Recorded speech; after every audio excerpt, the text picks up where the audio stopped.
Assalamualaikum warahmatullahi wabarakatuh. Selamat pagi anak-anak ibu. Sehat semuanya? Alhamdulillah. Sebelum kita mulai belajar pada hari ini, Putra selaku ketua kelas silakan pimpin doa dulu nak. Oke. Amin, amin ya robbal alamin. Kita berdoa semoga apa yang kita pelajari pagi hari ini semoga berkah, semoga anak-anak ibu bisa memanfaatkan dengan baik. Ada yang gak hadir nggak? Siapa? Indah. Indah sakit apa Indah?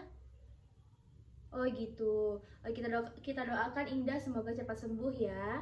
Baik, ibu absen sebentar ya nak. Oke, ibu absen dulu ya. Aron Andriano, Alia Zahra Rudianto, Alfia Asri,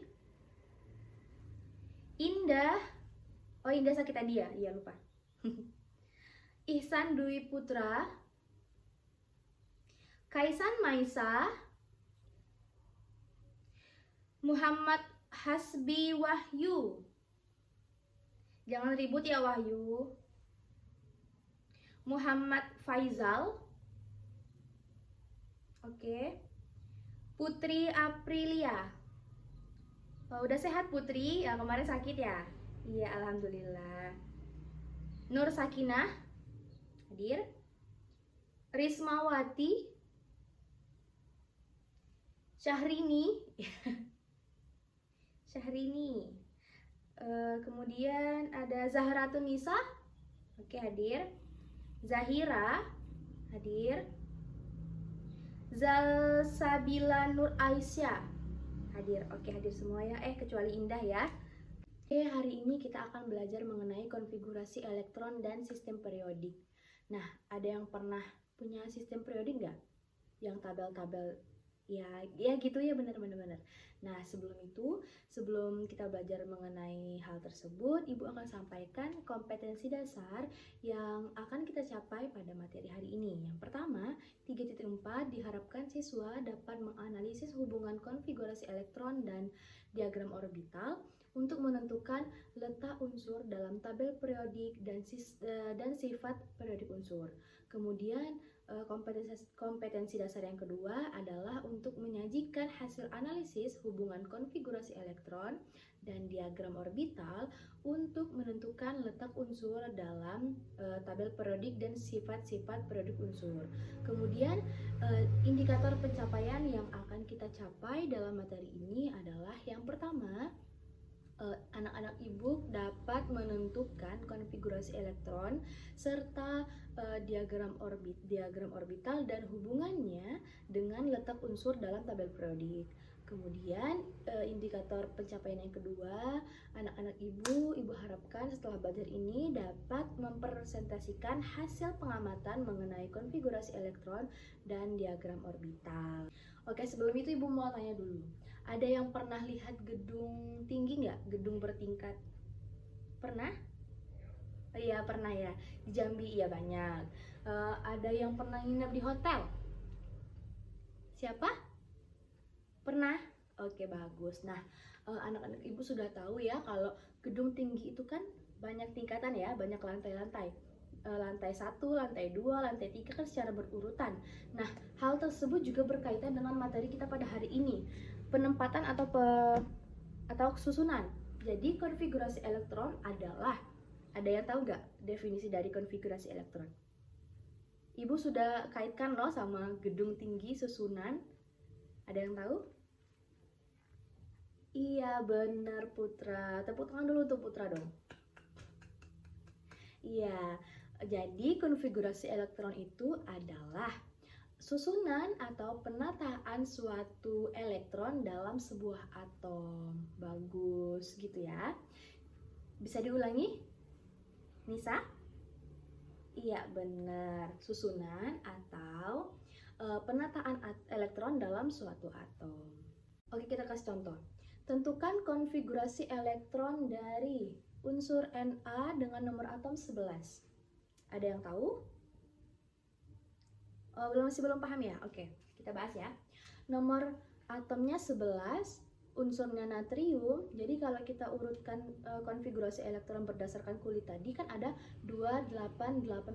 Sedangkan nomor atomnya itu ada 11. Berarti kita urutkan 2 dulu, 2, 8, sisanya berapa? 1, 2, 8, 1 gitu.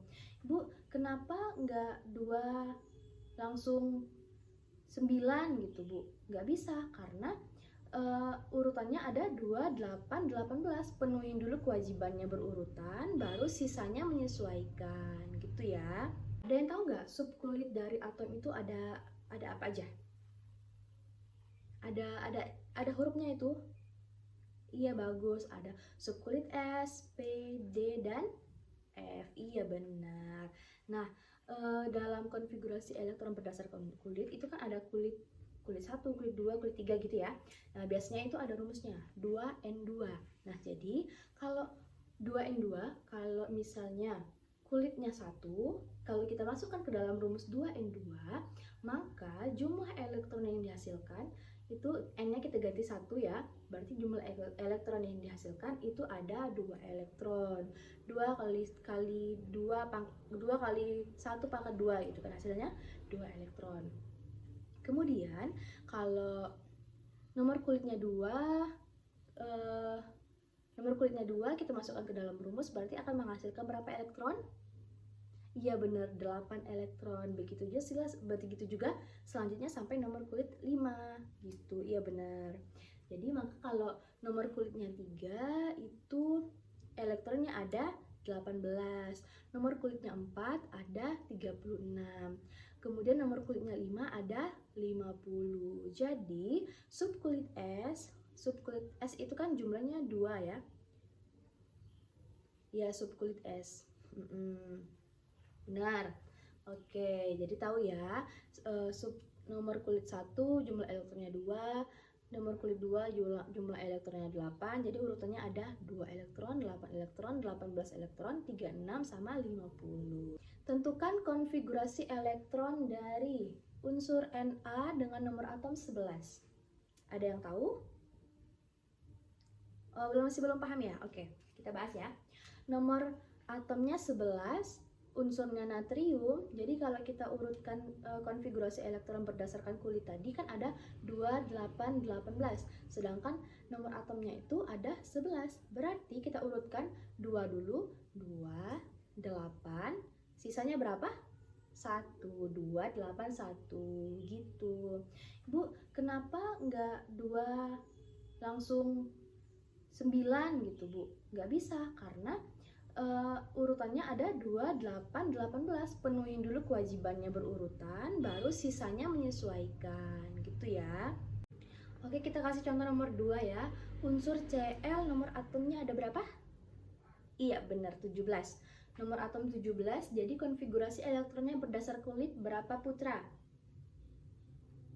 2, 8, 7, karena nomor atomnya 17. Iya benar. Oke, bagus. Kenapa 287? Kenapa enggak 218 gitu? Iya benar, karena harus urutan. Tadi kan kita udah bahas kalau urutannya itu ada 2, 8, 18, 36, 50 berdasarkan kulit. Ya benar. 2, 8, 7 jumlahnya berapa? 17. Oke, selanjutnya unsur gallium. Nomor atomnya berapa? 31. Benar. Ada yang bisa jawab nggak? Ayo, harus berani dong. Iya benar, 31. 2, 8, 18, 3. Jumlahnya 31. Sesuai urutan ya. 2 dulu, 8, 18, baru 3. Oke, bagus. Tepuk tangan dulu. Oke, selanjutnya kita bahas mengenai konfigurasi elektron berdasarkan model atom mekanika kuantum. Ada beberapa aturan pada metode ini, pada model atom ini. Yang pertama, aturan Aufbau, ada aturan Hahn, sama larangan Pauli. Yang pertama kita bahas aturan Aufbau. Anak-anak ibu bisa lihat diagram di samping, itu ada urutan pengisiannya. Ada yang tahu nggak definisi dari aturan Aufbau? Nggak ada? Iya, Bapak. Aturan Aufbau sendiri mendefinisikan bahwa pengisian elektron dimulai dari tingkat energi terendah ke tingkat energi tertinggi. Nah, seperti ini. 1s2, 2s2, 2p6, 3s2, 3p6, 4s2, 3d10. Begitu seterusnya sampai ke bawah. Nah, subkulit S itu elektronnya berapa? 2. Kalau subkulit P ada berapa? Iya, 6. Nggak boleh lebih dari itu. S2, P itu 6. Untuk subkulit D itu ada 10. Untuk subkulit F itu ada 14. Jadi urutannya antara S, P, D, F itu harus benar. Anak-anak ibu bisa lihat urutannya gimana. Dia sesuai dari energi terendah dulu, baru selanjutnya ke energi tertinggi, paling tinggi gitu ya. Oke, baik, ibu kasih contoh soal. Buatlah konfigurasi elektron dari unsur helium dengan nomor atom 2. Siapa yang bisa jawab? Mudah sekali. Iya, benar sekali Nisa. Untuk unsur helium nomor atomnya 2 berarti 1s2. Nggak lebih dari itu karena nomor atomnya cuma 2. Kita sekarang bahas mengenai aturan Hahn. Nah, aturan Hahn ini mendefinisikan bahwa pengisian elektron itu dalam suatu orbital dengan tingkat energi yang sama terlebih dahulu, baru diisi secara paralel. Contohnya begini. Anak-anak ibu tahu kalau subkulit S itu terdiri dari 2 elektron. Nah, dalam satu orbital itu isinya ada 2 elektron. Jadi, kalau subkulitnya S berarti orbitalnya ada berapa? 1, karena dalam satu orbital itu ada 2 elektron. Maka, kalau subkulitnya P itu ada 3 elektron, diisi oleh 2, jadi 2 kali 3 ada 6 elektron. Pas kan? Subkulit P ada berapa? 6, iya benar.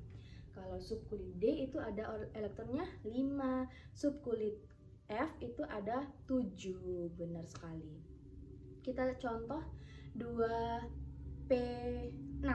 Nah, berarti kalau 2P6 ada 6 elektron, ada orbitalnya 3 ya. Nah, jadi pengisiannya gimana, Bu? Pengisiannya apakah isi satu kotak, penuhin satu kotak dulu, baru kotak kedua, apa satu-satu, Bu? Ya, karena kita mematuhi aturan Hahn. Aturan Hahn mengajarkan kita bahwa diisi dulu secara sendiri-sendiri, secara seimbang, harus ke samping dulu, baru dipenuhin dalam satu orbital tersebut, baru diisi secara paralel. Jadi, kan ada 3 kotak nih. Isi dulu satu kotak sebelahnya satu lagi, satu kotak yang sebelah satu lagi, berarti 3 elektron. Baru kita penuhin dari awal, baru kita balik lagi, baru penuhin dari awal gitu. Jadi pas, jadi enggak, misalnya kalau elektronnya 3, 2p3 berarti 1, 1, 1, bukan kebagian semua, bukan dalam kotak satunya 2, sebelahnya lagi 1, jadi 3 kan? Ya nggak gitu, karena nggak imbang kan. Jadi harus ke samping. Iya benar. Oke, paham ya? Karena kita mematuhi aturan Hahn. Iya benar. Selanjutnya ada larangan Pauli. Larangan Pauli ini mendefinisikan bahwa tidak boleh terdapat 2 elektron dalam satu atom yang keempat bilangan kuantumnya sama. Ya, bilangan kuantum ini ada 4. Yang pertama bilangan kuantum utama, bilangan kuantum azimut, bilangan kuantum magnetik, sama bilangan spin. Iya benar. Bilangan kuantum utama itu subkulitnya. Bilangan kuantum azimut itu dilambangkan dengan L, bilangan kuantum magnetik itu dilambangkan dengan M, bilangan kuantum spin itu nanti kita lihat dari orbitalnya. Dalam orbital itu kan ada panah ke atas sama panah ke bawah. Jadi kalau panahnya ke atas itu searah jarum jam, berarti dia elektronnya berarti dia positif 1,5. Positif setengah. Kalau dia berarah lawanan sama jarum jam ke bawah, berarti dia negatif setengah. Oke, paham ya? Selanjutnya kita kasih contoh. Buatlah konfigurasi elektron dari 1s2. 1s2 berarti kalau subkulit S itu orbitalnya ada berapa tadi? Iya, benar, 1. Karena elektronnya cuma 2. Dalam satu orbital itu kan isinya cuma 2. Jadi dalam satu orbital ada panah ke atas, baru panah ke bawah. Berarti yang terakhir kan panah ke bawah nih. Jadi konfigurasi elektronnya itu kalau untuk konfigurasi elektron bilangan utama atau N-nya sama dengan 1. Kenapa 1? Karena nomor kulitnya 1 S2, berarti subkulitnya 1. Nomor kulitnya 1, benar. L-nya ada berapa? L-nya berapa? 0, iya benar. Kemudian M. M itu apa? Bilangan kuantum magnetik. Siapa yang tahu? Bukan -1. Iya benar, 0, benar. Kenapa 0? Gini, bilangan kuantum magnetik itu kalau kotaknya cuma 1, kalau orbitalnya cuma 1 berarti dia 0. Kalau orbitalnya 3 kayak subkulit P. Subkulit P itu kan 3. Kotak 1, contoh ya, kotak 1, orbital 1, 2, 3. Berarti kalau M yang tengah-tengah ini 0. Berarti di sebelah sini -1, sebelah sini +1. Karena tadi contohnya itu ada S, berarti kan S sendirian nih. Berarti dia 0. Misalkan kalau 2P3, 1, 2, 3. Berarti di sini kan, berarti ini M-nya berapa? +1. Iya benar. Kemudian dari contoh soal tadi, S-nya siapa yang tahu? Kan 1S2 nih. Nah, spinnya ke arah mana? Berlawanan jarum jam karena elektronnya menghadap ke bawah. Iya, berarti dia -1. Benar, bagus. Oke, materi selanjutnya itu hubungan antara konfigurasi elektron sama sistem periodik. Ya, kayak punya kamu. Itu namanya sistem periodik. Nah, di dalam sistem periodik itu anak-anak ibu tahu sendiri ya, ada beberapa, ada golongan, ada periode. Golongan itu sampai, iya benar gitu ya, paham ya, ada 1A, 2A, 3A, sampai 8A, kemudian ada 1B, 2B, 3B gitu. Oke. Itu namanya golongan. Kalau periode itu 1, 2, 3 sampai ke bawah itu namanya periode. Nah, sekarang kita hubungkan nih konfigurasi elektron sama sistem periodik. Dalam hal apa, Bu? Dalam hal menentukan periode sama golongannya. Misalkan contohnya magnesium. Magnesium itu elektron valensi, elektron terluarnya itu adalah apa? 3s2. Jadi 3s2, 2-nya kan di atas. 2 di atas itu menunjukkan apa? Menunjukkan golongannya, berarti dia golongan 2. Nah, gimana Bu cara menentukan itu golongan 2A apa golongan 2B? Hal itu kita lihat dari subkulitnya. Untuk golongan A itu subkulitnya subkulit S sama P. Kalau untuk golongan B itu subkulit D. Ya, jadi mudah karena kalau dia 3s2 berarti 2A karena subkulitnya S itu menunjukkan dia golongan A. 3-nya menunjukkan apa? Periode, berarti 3s2 subkulit 3s2 itu golongan 2A, periode 3. Benar, berarti magnesium letaknya di dalam sistem periodik itu terletak di golongan 2A, periode 3. Ada contoh-contoh soal, kita kerjakan sama-sama dulu ya, nanti ibu kasih tugas bagi kelompok. Yang pertama itu ada tentukan konfigurasi elektron dari ion-ion berikut. Ada Mg nomor atom 12, Si nomor atom 14, Cl- nomor atom 17, sama Cr3+ nomor atomnya 24. Kita bahas yang pertama, itu unsur Mg ada 12 atom. Kalau kita berdasarkan konfigurasi elektron berdasarkan model atom mekanika kuantum, ada yang tahu nggak? Iya, 1s2, 2s2, 2p6, 3s2. Benar. Jadi jumlahnya ada berapa? 12. S-nya jumlahnya 2, P-nya udah terpenuhi 6, jadi sisanya tinggal 2. Pas ya. Selanjutnya SI 14, tinggal tambah 2 nih dari yang tadi. 1S2, 2S2, 2P6, 3S2, 3P2. Bener, nggak apa-apa kurang, asal jangan melebihi, karena maksimal dari subkulit P itu ada 6. Kita kan sisanya cuma 2, ya nggak apa-apa. Bener. Oke, selanjutnya karena kita udah selesai semua materinya, kita hari ini mau diskusi kelompok dulu. Kita bagi kelompoknya, syaratnya jangan ribut ya. Oke, bagus. Syaratnya jangan ribut. Oke, kelompok 1 di sini, kelompok 2 di sini, kelompok 3 di sini. Paham? Oke, kelompok 1 absen dari nomor 1 sampai 3. Kelompok 2 nomor absen 4 sampai 6. Kelompok 3 nomor absen 7 sampai 9 di sini ya. Oke, pindah dulu.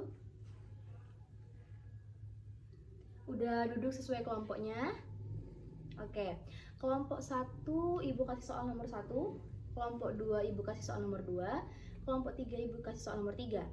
Selesaikan tugasnya soal tersebut dalam waktu 10 menit. Nanti kita undi siapa yang nampil, salah satu perwakilan dari kelompoknya akan nampil satu-satu mempresentasikan hasil kerja kelompoknya. Oke, Ibu tunggu waktunya 10 menit.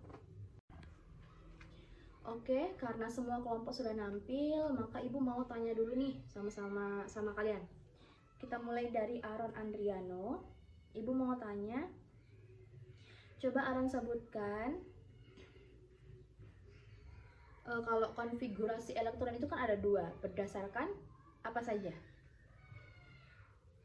Iya benar, konfigurasi elektron itu ada 2, berdasarkan kulit sama model atom mekanika kuantum. Benar sekali, tepuk tangan.